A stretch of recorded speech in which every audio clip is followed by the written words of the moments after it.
জলবায়ুর বিরূপ প্রভাব মোকাবেলায় আমাদের সমন্বিত প্রয়াস প্রয়োজন। সেই ক্ষেত্রে সিসিডিবি, প্রাণী সম্পদ অধিদপ্তর সহ সংশ্লিষ্ট অন্যান্য অধিদপ্তর, মন্ত্রণালয় এবং যে সকল বেসরকারি প্রতিষ্ঠান আছে, ডেভেলপমেন্ট অর্গানাইজেশন আছে, সকলের একত্রিত সমন্বিত প্রয়াস দরকার। সেই ক্ষেত্রে সিসিডিবির এই কার্যক্রম বিভিন্ন অধিদপ্তর থেকে আগত সরকারি ও বেসরকারি পর্যায়ে আগত যারা প্রশিক্ষণার্থী আছে তাদের মধ্যে একটা সেতুবন্ধন তৈরি করছে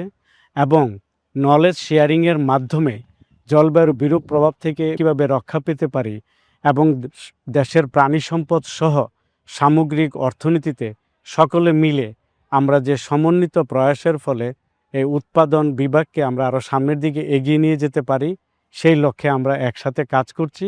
এবং তার পিছনের এই প্রশিক্ষণ এবং সিসিডিবির এই কার্যক্রম সত্যি গুরুত্বপূর্ণ অবদান রেখে চলছে।